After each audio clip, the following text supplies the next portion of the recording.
Keeping Up with the Joneses is a hilarious action comedy film that takes audiences on a thrilling and comical ride through the lives of an ordinary suburban couple who get entangled in a web of espionage and excitement. The movie starts by introducing Jeff Gaffney and his wife Karen. They have 2 sons, Patrick and Mikey, whom they send to a sleepaway camp. Jeff works in the human resources department of a company called McDowell Burton International, which deals with aerospace and defense. Karen, on the other hand, works as an interior decorator. They live in a nice cul-de-sac neighborhood where many of their neighbors also work for a defense company. Back at home, the Gaffneys meet their friend Meg Craverston, who works as a real estate agent. Meg is super excited because she managed to sell a house across the street with just some photos of the property to show the couple. While they're chatting, Meg's husband and Jeff's co-worker, Dan, join them.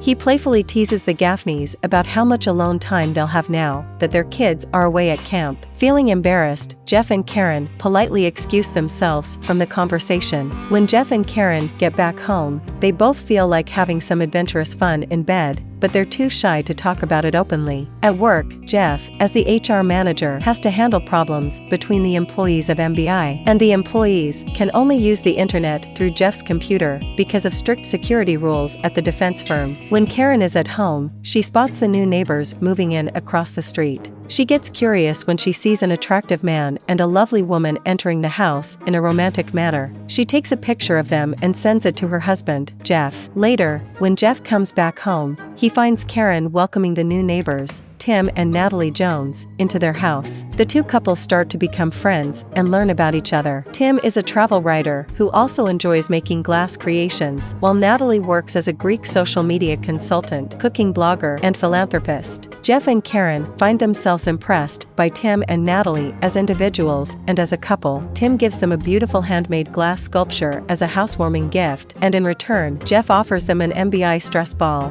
Before saying goodbye, Jeff invites the Joneses to their yearly neighborhood party called Gintoberfest. At the party, Tim and Natalie leave a great impression on everyone with their numerous talents and skills. Tim shares fascinating stories about his experiences, and Natalie impresses everyone by defeating the neighborhood champion, Dan, in a game of dart throwing. Later, Karen observes Tim entering her home alone, and she decides to confront him outside Jeff's den. Tim tries to explain that he got lost while searching for the bathroom. However, he quickly changes the subject and leaves. Despite his explanation, Karen begins to suspect that something might be going on. After the party, Karen opens up to Jeff about her concerns regarding the seemingly flawless Joneses. However, Jeff reassures her that the Joneses are genuinely friendly people, and there's nothing to be suspicious about. But Jeff's belief couldn't be more wrong. During the night, Natalie and Tim head to the MBI headquarters. Natalie distracts the MBI guards while Tim sneaks into the building and accesses Jeff's computer.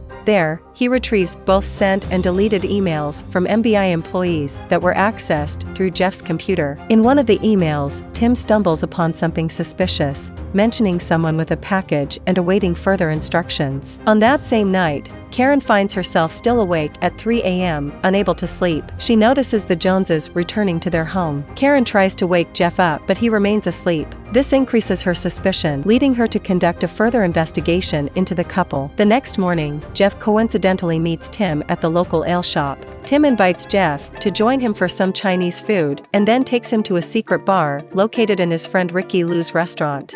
Tim asks Ricky to serve them a unique drink, a wine bottle with a real snake inside. Additionally, Ricky brings over a special offering for the night, a live black viper. Jeff freaks out, but Tim assures him Ricky knows what he's doing. Ricky prepares a gourmet meal from the snake. Tim tries to inquire about the employees at MBI from a drunken Jeff, but Jeff reveals nothing useful about MBI employees. The snake accidentally bites Jeff, and Tim calls Ricky for antivenom.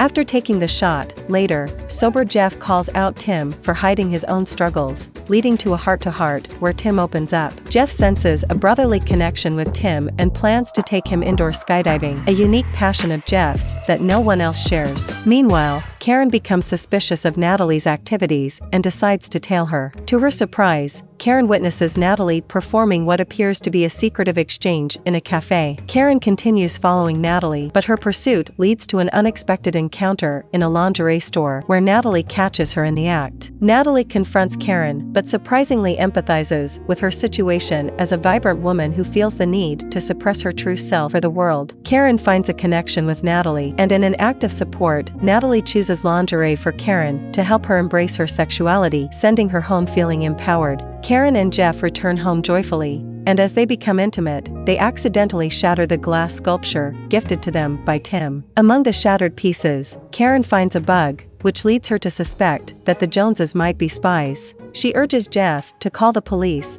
but he advises her that they require more evidence to support their claim. Karen eventually agrees, and they stealthily enter their neighbor's house. While they are away, Karen wears gloves, and Jeff opts for socks on his hands to prevent leaving fingerprints behind. Natalie, a self-proclaimed chef, has never used her pots, and her spice rack remains empty. Despite this, Jeff remains steadfast in his belief that the Joneses are innocent. Surprisingly, Jeff and Karen stumble upon a room filled with sophisticated computers containing files on missiles, along with files on Jeff and other FBI employees. Upon the sudden revelation that Tim and Natalie are targeting the FBI, Jeff becomes aware that he might have inadvertently leaked sensitive information to Tim. Filled with panic, he desperately searches for a means to destroy the computers but accidentally incapacitates Karen with a pen gun. As Karen falls to the ground, Tim and Natalie unexpectedly return. In a state of panic, Jeff rushes to carry Karen back home, narrowly evading detection.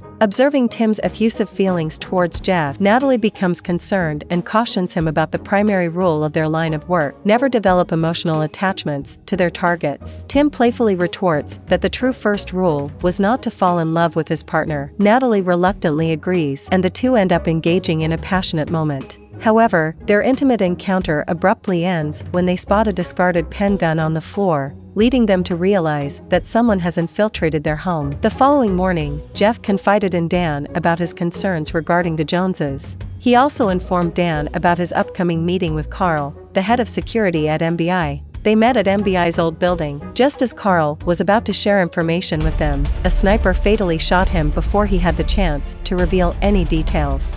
The sniper makes an attempt on the couple's lives, prompting them to swiftly seek refuge behind their car. As they try to comprehend the unfolding situation, the Joneses arrive in their own vehicle. Natalie takes aim at the sniper and fires, while Tim urges the Gaffneys to join him in his car. However, Jeff and Karen initially decline the offer, leading Natalie to aim her weapon at them, commanding them to get in the car. Eventually, the couple complies, and this sets off a high-speed chase. While escaping, a gang of armed motorcyclists tail the group and affix a timed bomb to their car. With Jeff's assistance, Tim and Natalie successfully dispose of the bomb, using it to eliminate the armed pursuers. Later, during lunch together, Jeff and Karen discover that the Joneses' true mission is to identify the individual at MBI attempting to sell sensitive defense secrets. Tim also reveals that he and Natalie are genuinely married. Meanwhile, Natalie admits to being an Israeli agent, leaving Karen curious if she is an ex-Mossad. However, the Joneses remain tight-lipped about their affiliations and employers. Tim reassures Jeff of the authenticity of their friendship, and then the two couples head back to the cul-de-sac. The Joneses ask Jeff and Karen to pledge to keep everything confidential, including their true identities. Once the Joneses return to their house, they set off a bomb that demolishes their home. The Gaffneys fulfill their promise and deceive the police regarding the Joneses. After the officers depart, the Gaffneys hurriedly pack their belongings,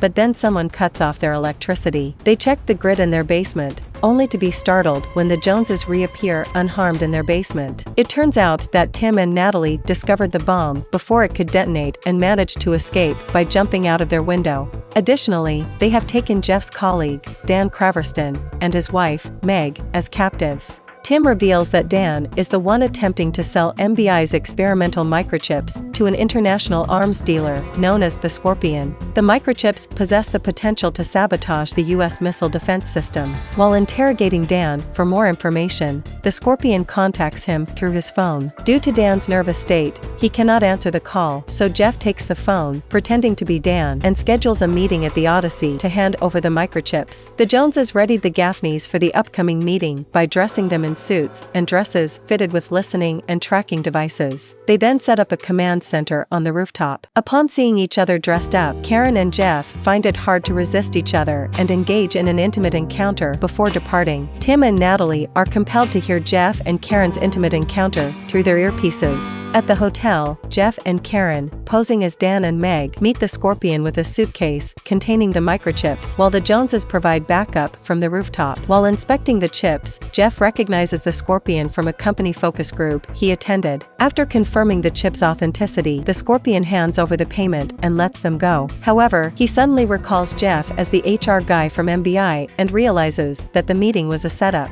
It is then revealed that the Scorpion is none other than Bruce Springsteen, a former mid-level employee at MBI. After their cover is exposed, Tim contacts Mission Control for support, but the operation is called off, and Mission Control refuses to intervene, considering the Gaffneys as collateral damage. To protect the Gaffneys, Tim and Natalie decide to give themselves up to the Scorpion. Witnessing the Joneses surrender, Jeff becomes anxious, and Tim apologizes to him for not living up to his expectations. Bruce finds the interaction amusing and is taken aback by Tim's concern for someone he perceives as a loser like Jeff. However, Tim quickly rebuffs the Scorpion's remarks and explains that in a world full of deception and hidden agendas, Jeff stands out as an honest, forthright, friendly, and dependable neighbor, traits that require true courage. While Tim keeps the Scorpion engaged with his compliments for Jeff, Karen seizes the opportunity to grab a knife, pretending to have been taken in by Natalie's ruse. After catching a glimpse of her in lingerie at the store, Karen approaches and subtly hands over the knife. This sets off an intense battle between the Joneses and the Scorpion's henchmen, resulting in the elimination of half of the adversaries. The remaining henchmen, along with the Scorpion, pursue the group into the hallway. Tim kicks the suitcase containing the chips toward the Scorpion and then leaps out of the window into the pool with Natalie, Karen, and Jeff. After the Scorpion retrieves the suitcase,